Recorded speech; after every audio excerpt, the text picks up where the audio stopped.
હરિયમ બાળકો, ચાલો ભણવાની મજા આવે છે ભાઈ.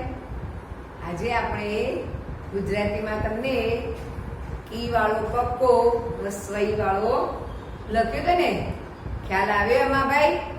હે, ધીરે ધીરે આવી જશે. આપણે એક જ વખત લખ્યો હતો, બરાબર.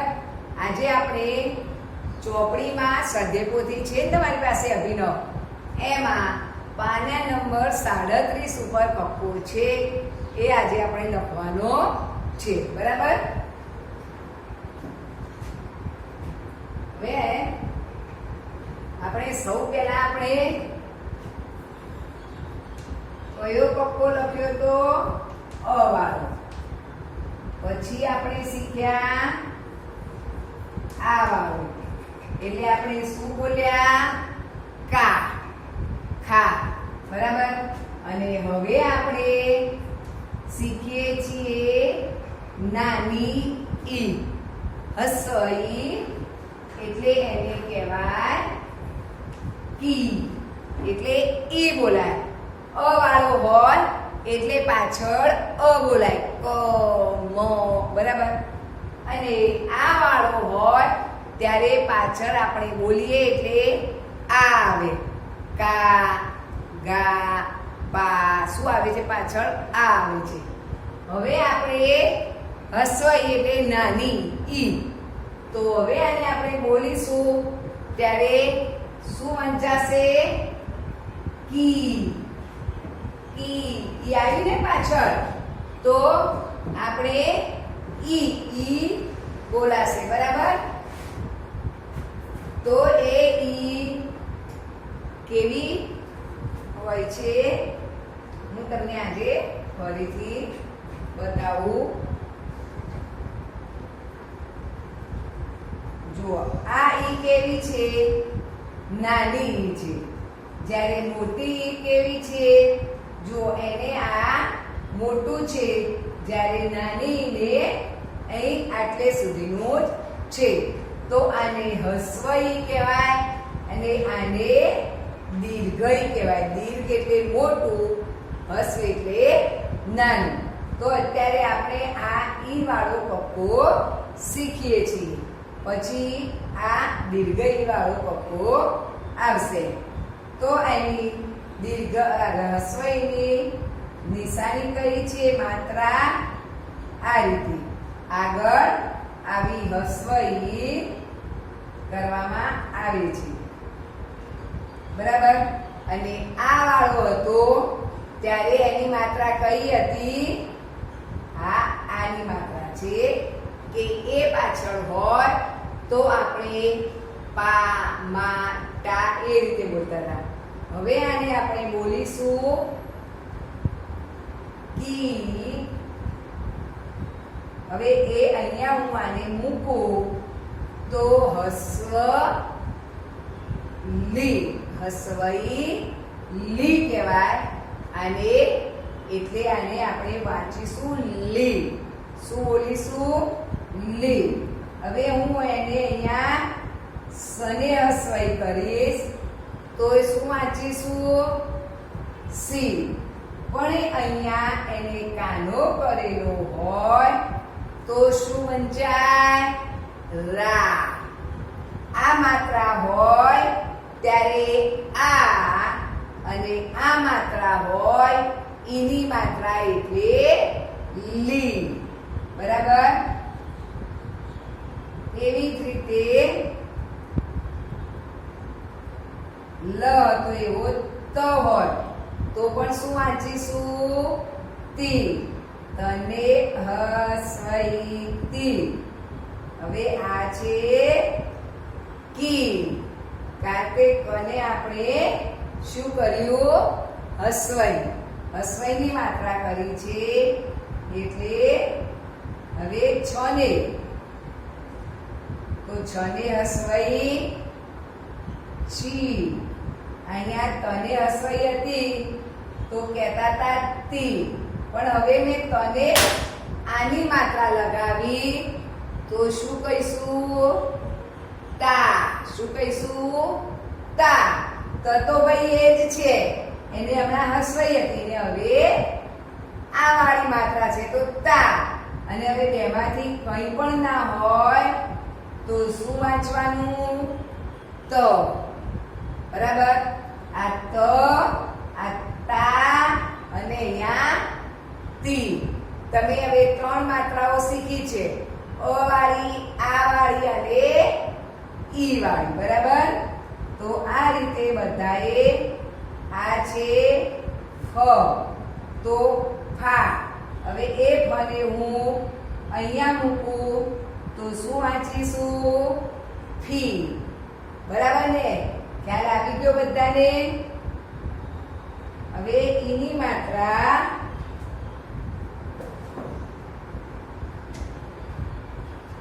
કેવી રીતે કરવાની છે?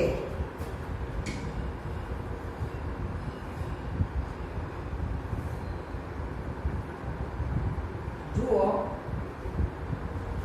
તમે પહેલી ઊભી લીટી કરવાની અને પછી અહીંયા ગોળ કરવાનું છે અને એની અંદર લખવાનો કી.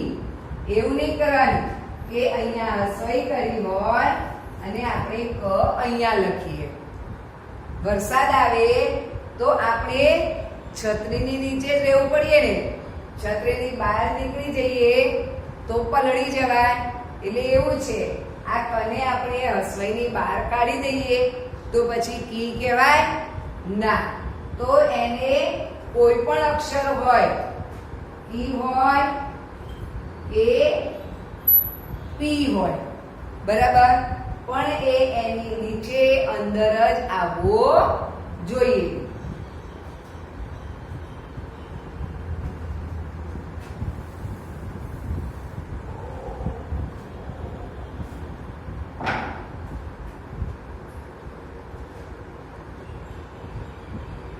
હવે તમે હસવાઈ કરો ને તો એ આ લીટીની ઉપર જવા દેજો. બરાબર? જો અંદર ને અંદર કરશો, આમ કરીએ અને એને આમ અંદર જ રાખીએ તો એકદમ આપણે નાનું જ લખવું પડે. આ આપણે જે ક લખીએ એને આપણે 2 લાઈનમાં લખી શકીએ નહીં.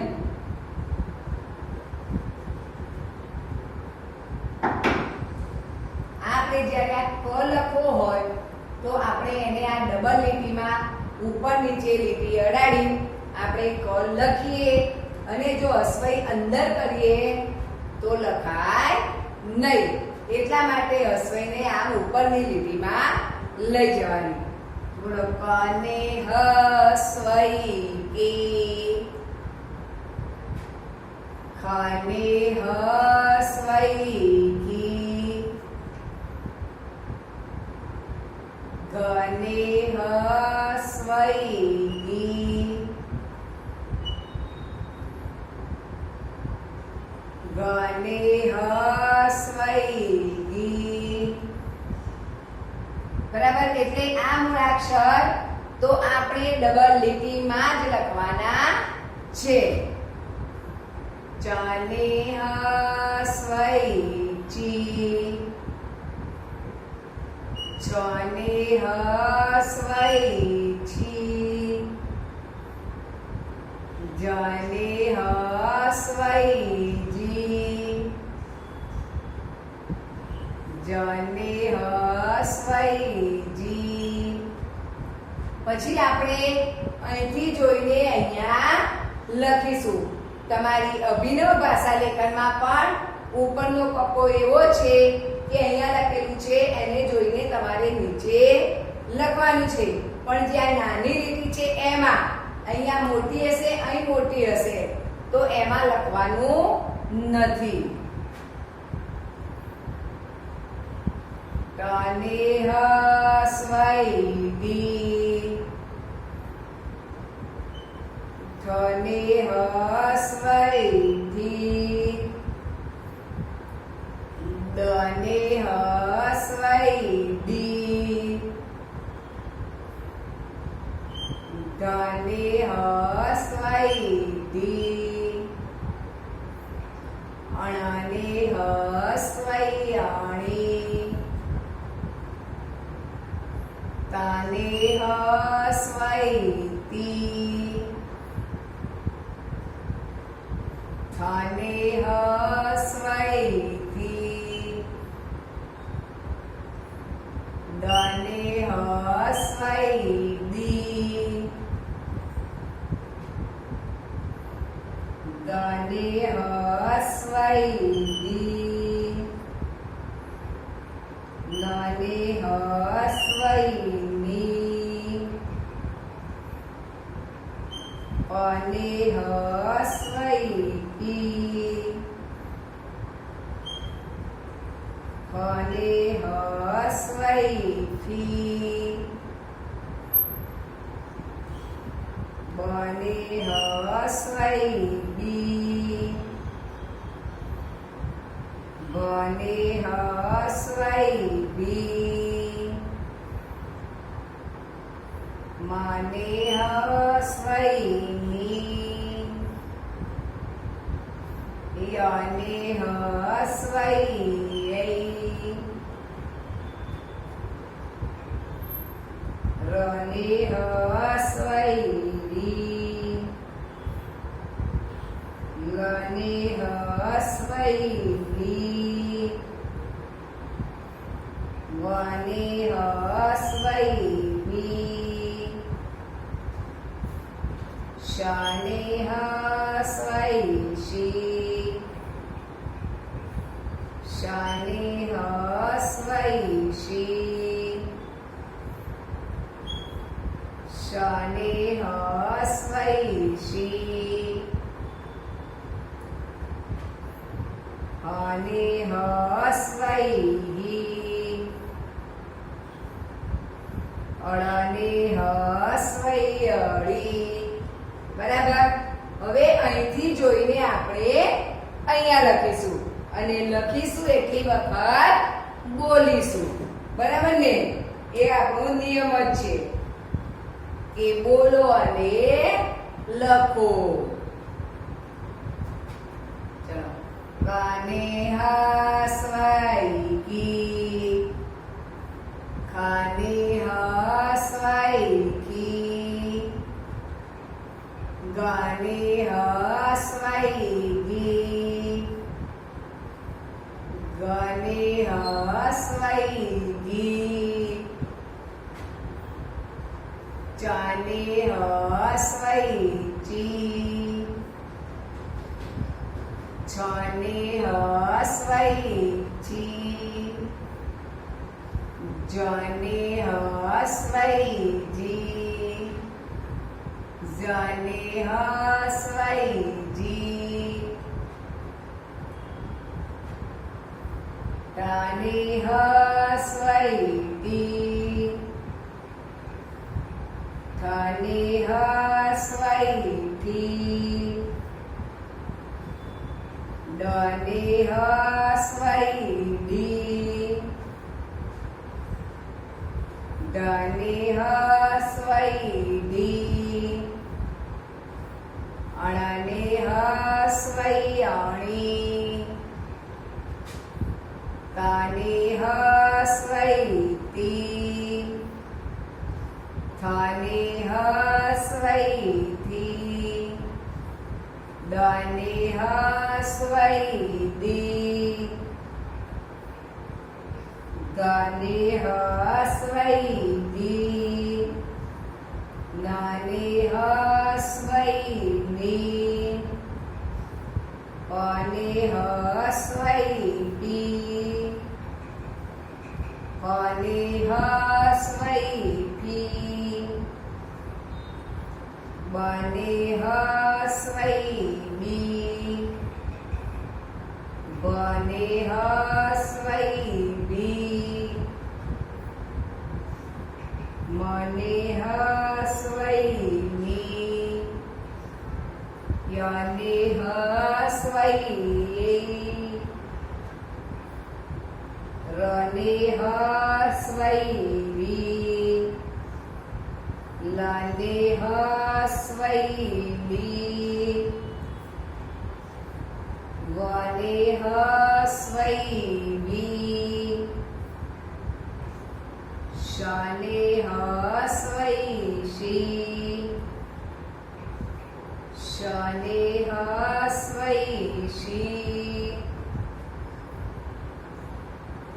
શને હસ્વઈ શી હને હસ્વઈ હી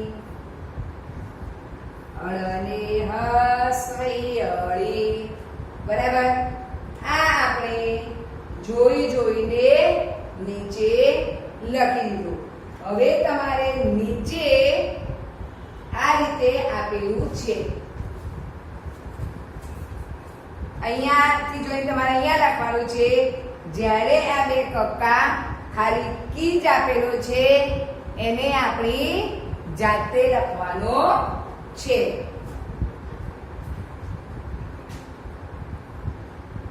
ચલો કી ખી, કારણ કે અહીંયા પણ આપણે ખી કી જેમ આપણે કા ખા કા પોડ એમ બોલતા હતા ને, એમ આપણે આ કક્કામાં પણ સીધું બોલવું પડશે જ. પહેલા શરૂમાં તો તમારે આ રીતે જ વાંચવાનું કે કને હસ્વઈ કી ખને હસ્વઈ ખી. બરાબર. પછી હસ્વઈની ખબર પડી જાય એટલે આપણે કી ખી આ ઘી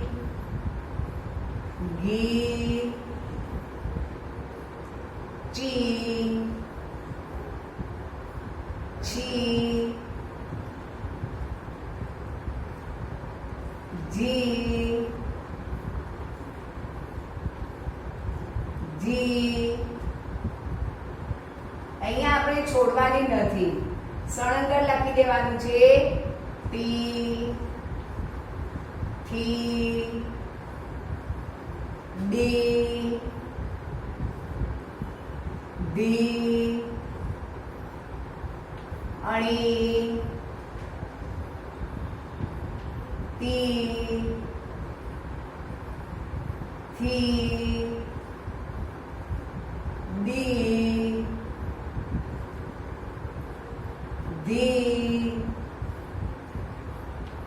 ની પી ફી બી બી મી ઈ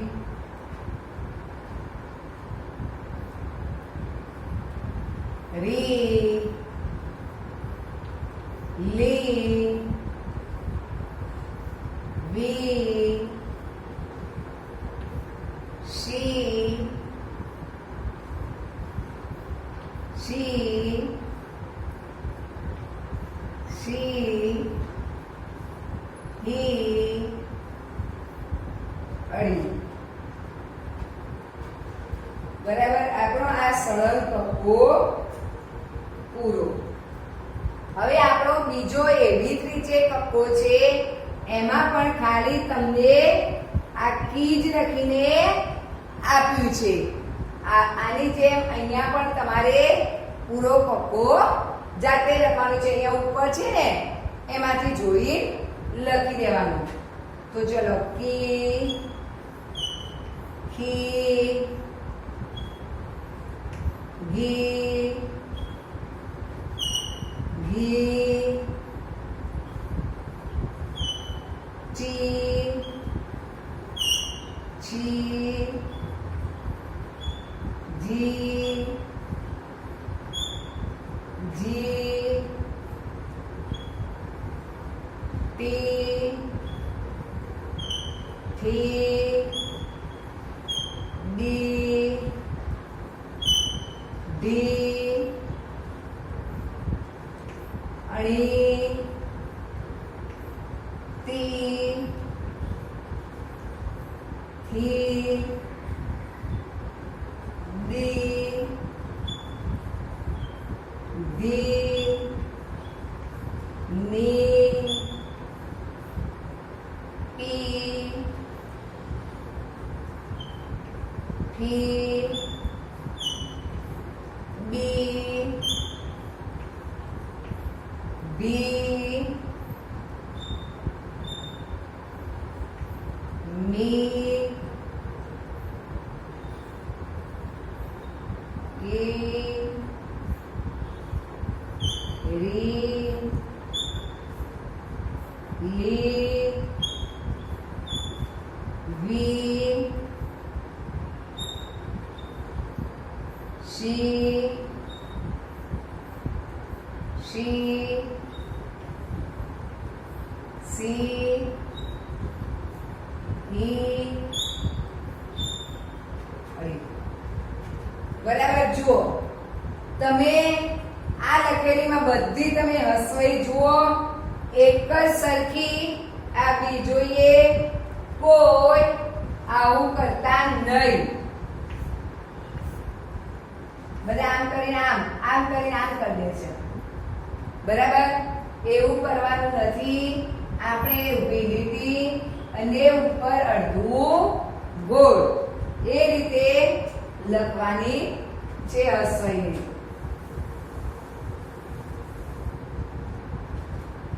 હવે આપણે કક્કો વાંચીશું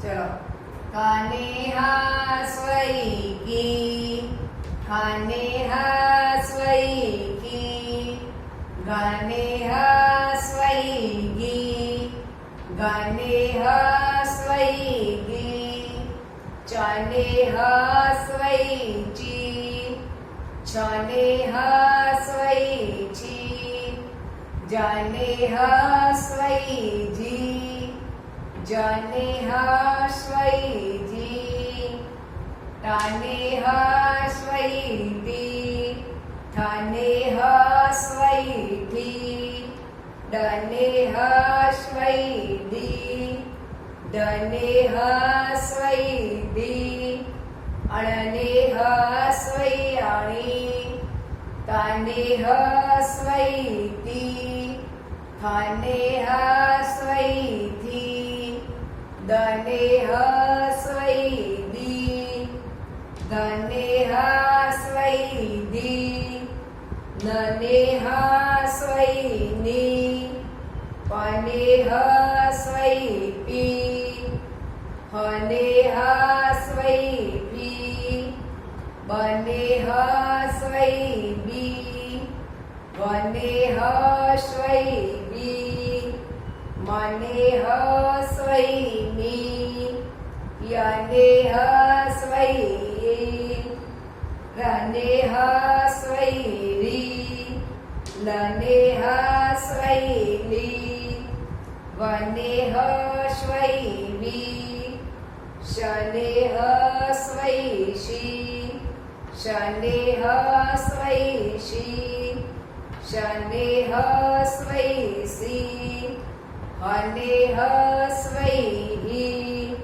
અળને હાસવાઈ અળી બરાબર ખ્યાલ આવી ગયો તમને બધાને કે આપણે કક્કો કેવી રીતે વાંચવાનો છે બરાબર આપણે થોડાક વખત આ રીતે વાંચીશું પછી શું વાંચીશું કી ખી ગી ગી બરાબર કારણ કે પછી આપણે પાછા એના શબ્દો લખીશું ત્યારે આપણે એવું નહીં બોલાય ને કે કને હસવાઈ ગી કને કાનો તા ર એવી રીતે આપણે બોલવાનું નથી એટલે આપણે કી ના ર કે કી તાર બરાબર એમ આપણે સીધું બોલવાનું છે ચલો બધા જ સ્વાપોથીમાં પાના નંબર 37 માં સારા અક્ષરે કક્કો લખી દેજો હરિઓમ